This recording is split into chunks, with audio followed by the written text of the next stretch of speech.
Good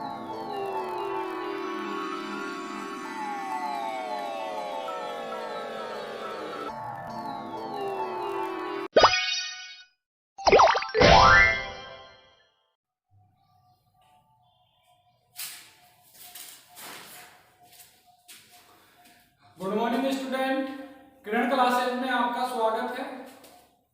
हमारी जो classes चल रही है वो गाउस के अनुप्रयोग की चल रही है। हमने लास्ट क्लास में अचालक गोले की बात की थी कि अचालक गोला दिया गया था, उस पर हमने आवेश दिया और उनके निम्न जो बिंदु थे, 3 बिंदु थे, बाहर, सतह और अंदर स्थित बिंदुओं पे हमने क्या ज्ञात किया था? विद्युत क्षेत्र की तीव्रता ज्ञात की थी। आज का जो हमारा गाउस का अनुप्रयोग होगा वो लास्ट अनुप्रयोग होगा, इंपोर्टेंट होगा। जैसे मैंने आपको पहले भी बताया था, चालक और अचालक गोले में अंतर कैसे करोगे।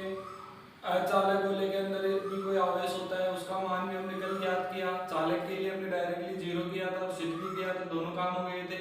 आज हम बात करेंगे चालक परत की। तो हमने पहले अचालक परत की बात की थी और अचालक परत के हमने 3 बिंदुओं पे ज्ञात किया था। आज हम चालक परत लेंगे, उसके लिए कितने बिंदु होते हैं, कितने पृष्ठ होंगे, S1 S2 S3, तो उनके बारे में आज अध्ययन करेंगे। तो देखिए, आज का जो हमारा टॉपिक होगा वह होगा कि चालक परत के कारण, चालक परत के कारण विद्युत क्षेत्र की तीव्रता।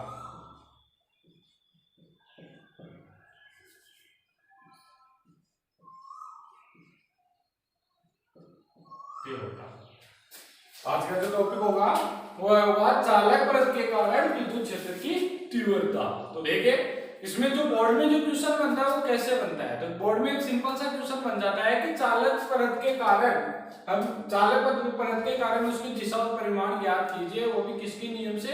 गाउस के नियम के अनुसार। ठीक है, तो गाउस लॉ का प्रयोग करते हुए किसी चालक परत के कारण विद्युत क्षेत्र की तीव्रता ज्ञात कीजिए और उसकी दिशा भी बताइए। क्वेश्चन ऐसे बनता है। तो मैं आपको बता देना चाहता हूं कि इसमें जो दिशा का जो टॉपिक होगा वो दिशा का टॉपिक चालक और अचालक दोनों के लिए क्या रहेगा?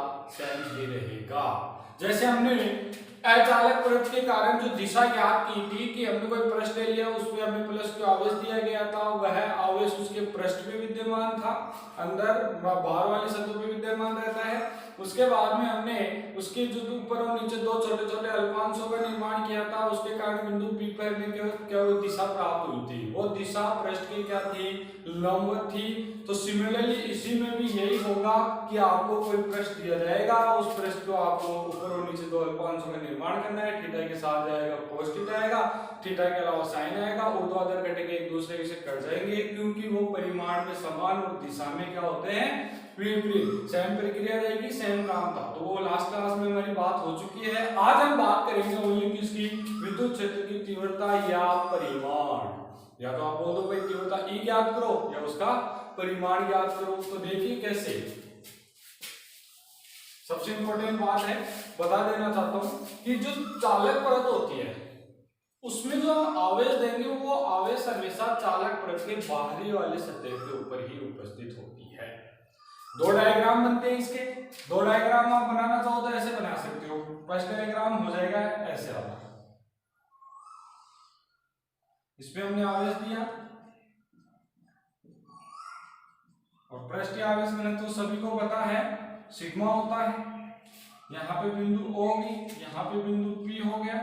इस P बिंदु पे आपको क्या ज्ञात करना है? विद्युत क्षेत्र की तीव्रता। इसके लिए आपको क्या करना पड़ेगा? एक बंद पृष्ठ का निर्माण करना पड़ेगा और इस चालक परत के कारण आप जो निर्माण करोगे वो किसका करोगे? गाउसियन पृष्ठ का निर्माण करोगे।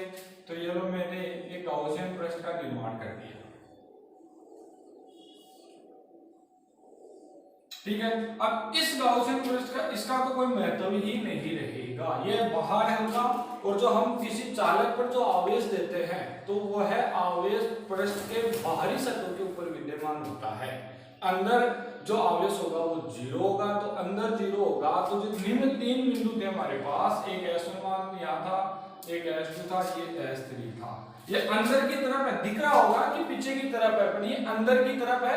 तो यहाँ पे जो S3 पे होगा वहां पे आवेश जीरो होने के कारण विद्युत क्षेत्र की तीव्रता भी कितनी होगी, जीरो। अर्थात आपको ओनली कितने पृष्ठ की बातें करनी होगी, दो पृष्ठ के लिए मान आएगा, एक S1 के लिए, एक S2 के लिए। एक डायग्राम ऐसे बना सकते हो आप। अगर ऐसा डायग्राम आपसे नहीं बनता हो तो पूर्ण आप समझना चाहते हो कि भाई खुल के बताओ सर, तो खुल के देखिए इसमें जो बनता है कि आपको कोई चालक प्रत दी जाएगी, तो ये मानो आपकी ये चालक प्रत हो गई, ठीक है।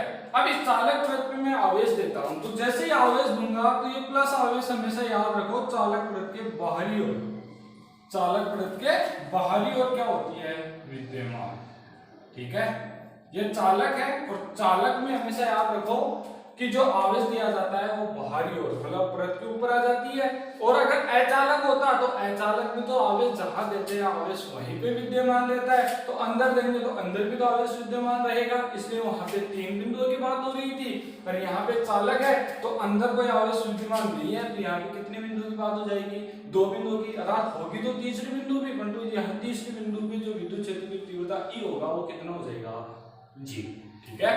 अब देखिए कि मैंने माना ये कोई बिंदु P है, इस P बिंदु पे आपको क्या ज्ञात करना है, विद्युत क्षेत्र की तीव्रता। तो इस P बिंदु पर विद्युत क्षेत्र की तीव्रता ज्ञात करने से पूर्व आपको एक गाउसियन पृष्ठ की रचना करनी होगी। अब गाउसियन पृष्ठ की रचना क्यों करोगे, ऐसा नहीं है कि गाउस का नियम है तो गाउसियन पृष्ठ की रचना करोगे, नहीं। गाउस का जो नियम लागू होता है वो बंद पृष्ठ के लिए ऊपर ही लागू होता है। तो यहाँ पे जो प्रत के लिए जो बंद पृष्ठ बनेगा वो गोलाकार तो बन नहीं सकता, बनता कौन सा, ऐसा एक बेलनाकार गाउसियन पृष्ठ का निर्माण हो जाएगा। तो देखिए ये आपका हो गया एक बेलनाकार गाउसियन पृष्ठ की हम रचना करते हैं,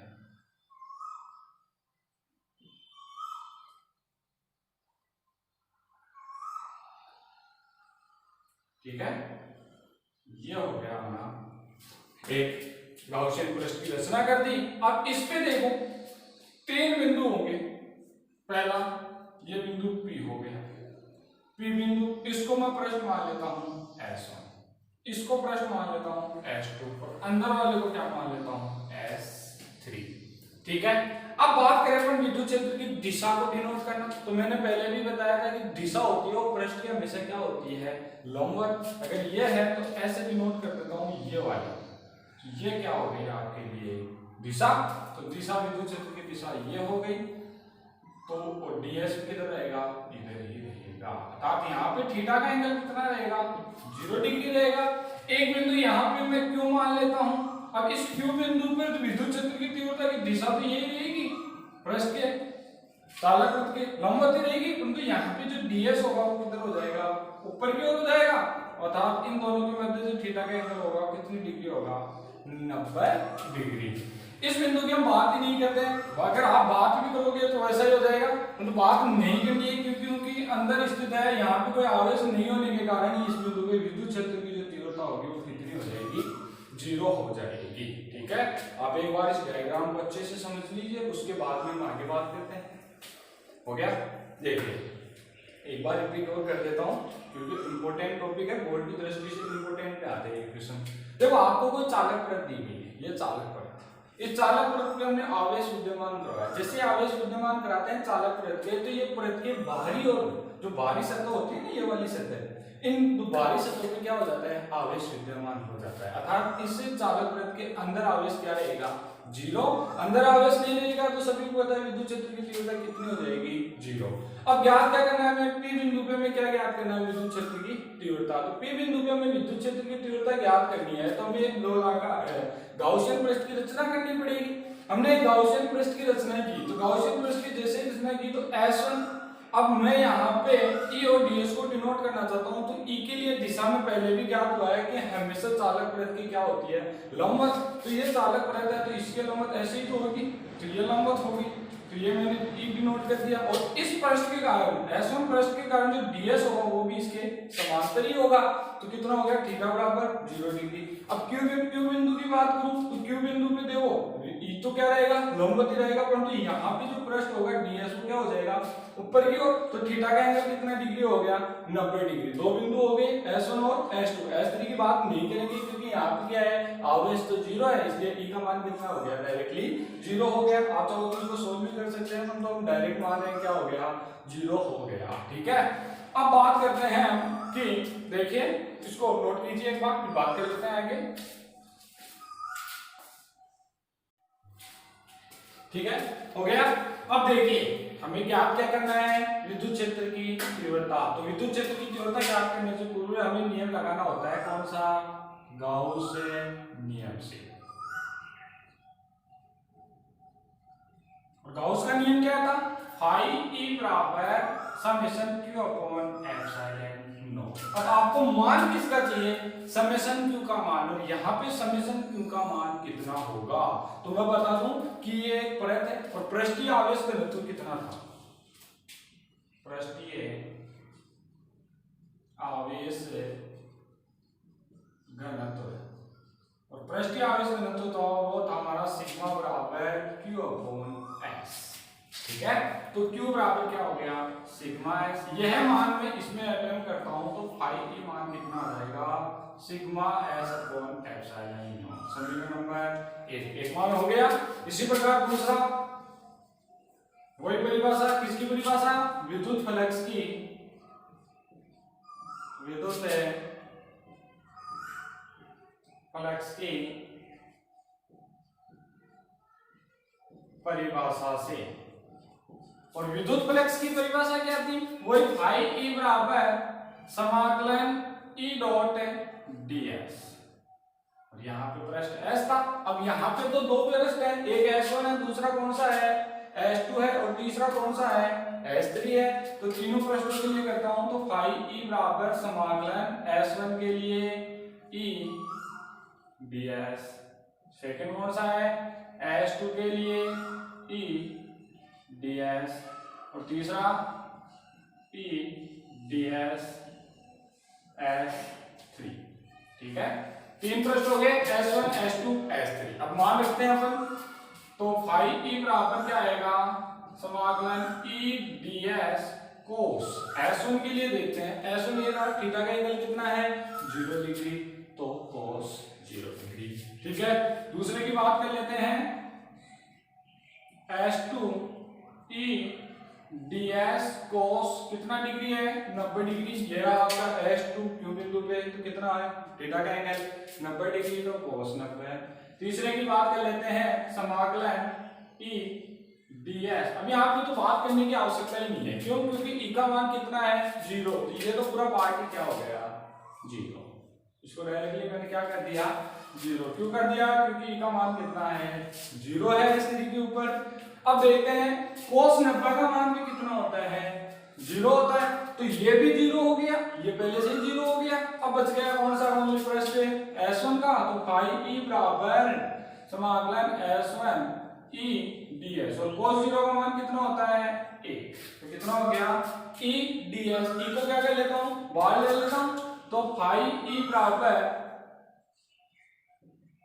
ई समाकलन S1 ds, और हमने पहले भी किया था चालक के लिए भी ऐसा ही कुछ ds आया था, वहां पे इसका समाकलन कितना हुआ था s, तो वही सेम ही है।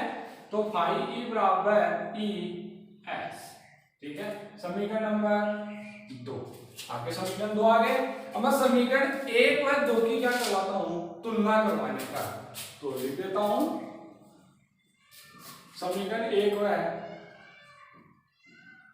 2 से 2 की तुलना कराने पर, तो तुलना करवाऊंगा तो फाई से फाई कैंसिल आउट हो जाएगा और बचेगा क्या ई एस बराबर sigma S upon epsilon not, और एस से एस कैंसिल आउट, तो बच गया क्या ई बराबर सिग्मा अपॉन एप्सिलॉन नॉट। पूछ क्या रहा था विद्युत क्षेत्र की तीव्रता अर्थात ई, आगे क्या ई। अब ध्यान रखना अगर आपके पास अचालक आ जाए तो आपको तीनों बिंदु लेने होंगे, तीनों बिंदुओं के लिए आपके पास मान आएगा, वो मान कितना आ रहा था ई बराबर सिग्मा अपॉन 2 एप्सिलॉन नॉट। ठीक है। परंतु यहाँ पे बात हो रही है चालक के लिए, चालक के अंदर जो परत होती है उसकी चालक के लिए जो अंदर की जो परत होती है वहां पे आवेश नहीं होने के कारण वहां पे ई का मान कितना होगा, 0 होगा। वही कितने बिंदु होगी, 2 बिंदु। तो आप 2 बिंदु के लिए आगे ज्ञात करोगे तो ई बराबर कितना हो गया, सिग्मा अपॉन एप्सिलॉन नॉट। आपको अंतर इतना ही पता रखना है कि अगर एच चालक आ जाए तो 3 बिंदु लेनी है, चालक आ जाए तो 2 बिंदु लेनी है। इसके अलावा और कुछ भी नहीं करना है। ये आपका टॉपिक क्या होता है, कंप्लीट होता है। अगर आपको हमारी ये क्लास अच्छी लगी हो तो लाइक करें, शेयर करें और सब्सक्राइब करें। ठीक है, थैंक यू, धन्यवाद।